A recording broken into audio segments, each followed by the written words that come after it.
Interesting the president chose to go play golf today. I mean, does he... I think long ago he stopped caring about certain optics, and he's made very clear during this presidency he's going to do what he wants. And, you know, it's not just playing golf. He went down to a Saudi-backed golf tournament that his family business does business with to speak at some event related to that. So, yes, all of this and did not go to the return of service members. And did not go to the transfer of the dignified transfer of remains of those fallen service members. He is not messaging this in a way that suggests that he understands what average people might be going through right now. And part of what it is he is convinced he is right. He is convinced he's going to show people he is right. He has believed in terrorists for 40 years. You know, he wanted to do this last time, and he was stymied by a bunch of advisors who were much more pro-free trade. And now he's going to do what he's going to do. He's doing it in a very different economy, post-COVID. He is doing it on a much broader scale with these tariffs. And I think most significantly, Anderson, with a formula that does not make sense to a lot of people. That, you know, once people were looking at what this formula was, it was difficult to comprehend. It's difficult for people in the administration to explain, and they will acknowledge that privately. So whether any of this impacts him and his approval numbers, I think, is the question. If it starts to, then you will possibly see a change. There were a lot of options he could have done and how the formula was done. Right. Do you know much about behind the scenes of how this was chosen? Yeah, I mean, this was a formula that was. I don't want to botch this, and this is not my area of strength, but I believe that it was the trade imbalance, the trade deficit with a given country, and he's obsessed with the trade deficit with every country he would talk to in the first term. That was what he wanted to know about before he would talk to their foreign leaders, and then it was divided by some percentage of goods, I think, made in the U.S. There were other formulas that were suggested. There were other people who wanted exemptions. There were some people who wanted certain exemptions. There were some people who wanted, commodities to be exempted. There was the auto exemptions discussion for a while. Now you just have these blanket tariffs with huge rates in some cases on goods that are not made in the U.S. in some cases. So it's not even like it's reciprocal. Maggie, I also want to bring in Mark Zandi, chief economist at Moody's Analytics. Mark, you warned about a possible recession because of these tariffs. Do you think as of tonight that's where things are headed? What kind of benchmarks are you looking to that would indicate that? Yes, I think we're headed down the rabbit hole, very likely. The tariffs are a massive tax increase on American consumers and businesses. I mean, if you do the arithmetic, it's the largest tax increase outside of the Vietnam War and World War II. So it's going to be incredibly difficult for U.S. consumers and business people to kind of digest that. And here's the other thing, Anderson.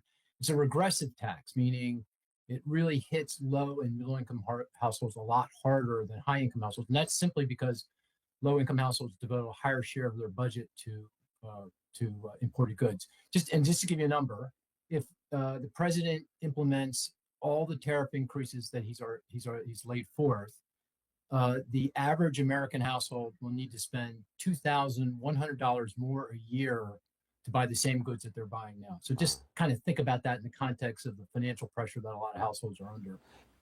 We're going under. And, I can go on and on and on, but we're mostly focused on the near-term consequences of this, but this has enormous long-term consequences. I mean, the secret sauce of the American economy is our stability. We are the safe haven around the world. So when things are going bad anywhere in the world, or even here in the United States, money comes flowing into the United States. We are money good. We're AAA. We're the safest place on the planet. And this trade war is completely shattering that stability, and we're going to lose that, and that will cost us dearly for generations to come. So this is a big deal. This is not just about here and now; it's about the long run.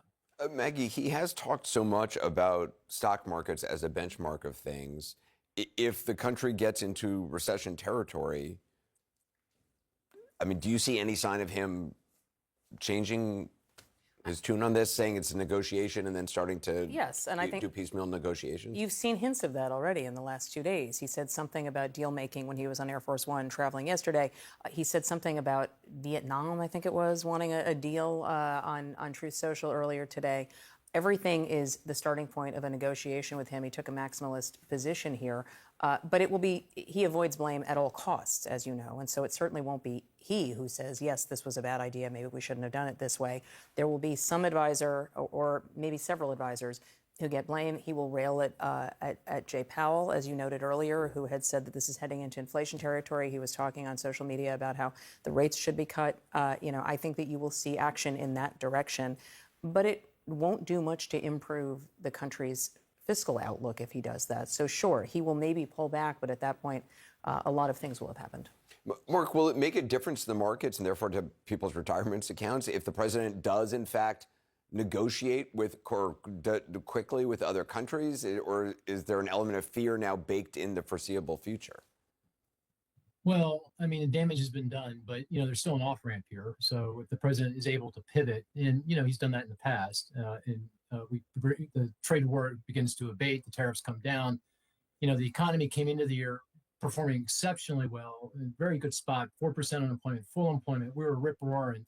So the fundamentals are good. So if we can just get beyond the trade war, I think we can get our footing back. So it's not all lost. It could happen. But I'll have to say, Anderson, with each passing day, I'm growing more nervous that there's no going back here. And it just feels like they're more permanent. I mean, just listening to kind of the conversation or rhetoric on so-called Liberation Day, it doesn't feel like these things, anyone's going to take the off-ramp here anytime soon. So thus, the very high risk that, we're going down the rabbit hole, we're going into recession. Yeah, Meg, you mentioned what he'd said on Air Force One. Let's just play that.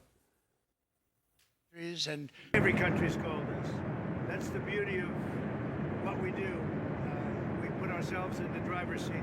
The tariffs give us great power to negotiate. My colleague Jonathan Swan has a great term, which is this creates a begging economy in Trump's mind, which is that other countries come to him and to his administration and ask for help.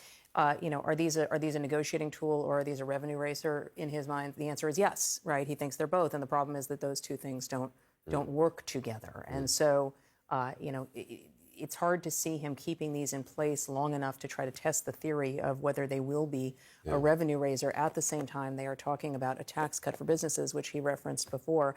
I just want to say I listened to Congressman Gottheimer saying that he thinks a lot of Republicans are going to suddenly start speaking out. I think that's an amazing amount of optimism, and we'll see. Maggie Haberman, thank you. Mark Zandi, really appreciate it. Thanks so much. Sure.